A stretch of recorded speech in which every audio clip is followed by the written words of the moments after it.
We wanted to do another video just talking about Badfinger's involvement on the Living in the Material World album by George Harrison. That's of particular interest to us because it was totally uncredited at the time of release.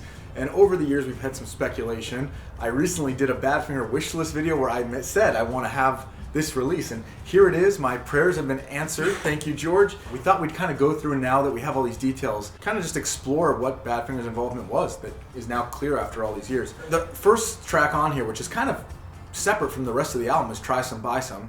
George recorded that for Ronnie Spector. February 9th, 1971 was the backing track. It was known that Pete was at the session, and he played one of the acoustic guitar parts. Kind of interesting because a week later, February 16th, is when I Don't Want to Be a Soldier Mama is recorded by John Lennon for the Imagine album. I assume that was the timing when Joey and Tommy went to the session. So here we go, 1 week apart. Pete's going to record with George, Joey and Tommy are going to record with John Lennon. Pretty crazy. That's all happening so close together. And meanwhile, Badfinger is working on the rejected version, what would become the rejected version of Straight Up. And that's going to be rejected, within a month or so of this. So kind of crazy timing there. So let's fast forward. We get to, that's 71. They record Straight Up. George has to leave in the middle of the production. They go and do Concert for Bangladesh. Todd Rundgren finishes the album. All that's happening. Fast forward all the way to 72. And now we're in October 72 after their tour of the US where you saw them. And here's where we get to some new information. October 4th, 1972, they record The Day the World Gets Round. This is the fourth track recorded for the album. And 46 takes of the song are recorded on that day. And Pete and Tom are there recording guitar parts. Klaus is on bass. It mentions in the booklet that the stereo acoustic guitars were played by George with Pete and Joey of Badfinger, and possibly Tom Evans, although he's not mentioned. There's a quote from George in the book that says, and this is from the set, we don't have this take, but they transcribed it for this deluxe book. George says, "It would be good if Pete and Joe are playing with me on that bit." So, according to Bill Collins' diary, Tom and Pete went to the George Harrison session. George probably misspoke because, he has the details that Pete, Tom, and Mike were signing papers for Warner Brothers that day at 4 p.m. They went to the George Harrison session at 5 p.m. and Joey was having dinner with Stan Pauly and signing papers at 6 p.m. So he couldn't have been at that session. So it could either be that, Bill Collins made this mistake in his diary, or more likely George Harrison made the mistake and thought that Joey would be at the session or something and called Tom Joe, which is a little bit weird for someone who produced their album and had worked with them in Bangladesh already. I think this is also really interesting because, they're at this session, The Day the World Gets Round, which is about Bangladesh.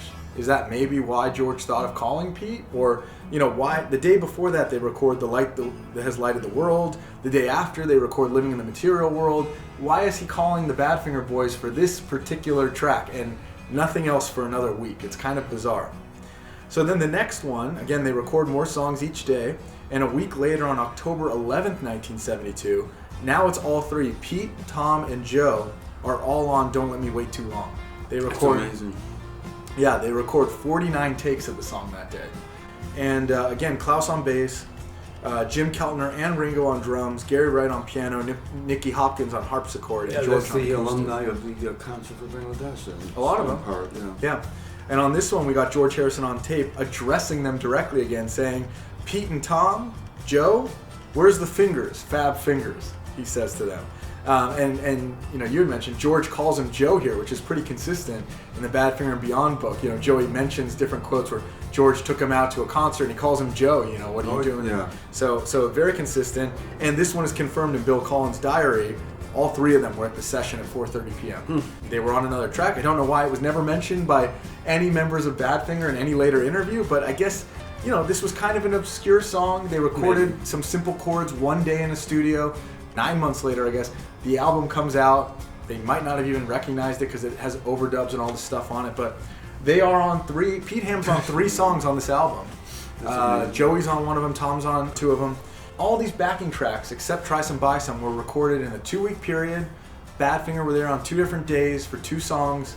I don't know why they weren't there for everything, because most of the other musicians were on almost every track, but amazing to now have that confirmation that they were on 2 of these tracks. So thank you for getting that information. Amazing. Finally. Wonderful. And another dot that's connected in the kind of relationship between the Beatles and Badfinger. And very curious to know if there were ever, there's the Splinter sessions, and that's probably it. The last time that Pete worked with George. This might have been the last time Tom and Joey worked with a Beatle.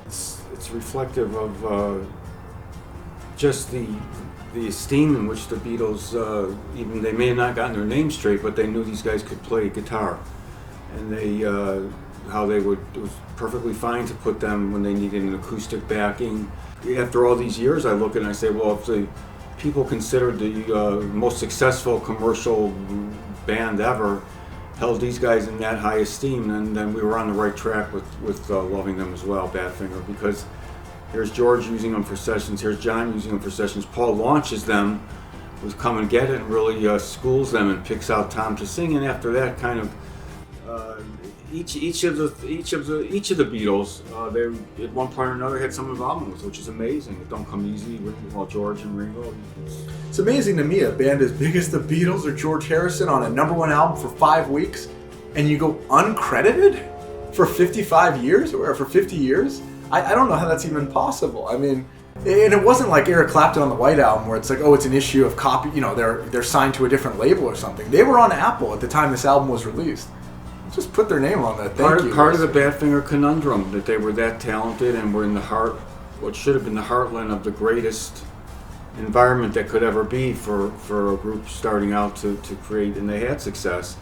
And without going into the whole Alan Klein debacle and unwinding of Apple, it's obvious that they never really had it like that again. And you know, this is reminiscent of a real golden time when the Beatle world and their world were intersecting. It's just something amazing, really, and it's a thrill to know that. I always heard rumors about Pete's involvement on some of the tracks. I never knew it for sure. I never knew. I would have never guessed it was on More Than Try Some Buy Some. I never thought they walked into the Living in the Material World sessions. In a year where there's so much Badfinger material coming out, another question has been answered. So check out our full review of Living in the Material World, but we wanted to do something committed to just the Badfinger story there. A historical and musical gem.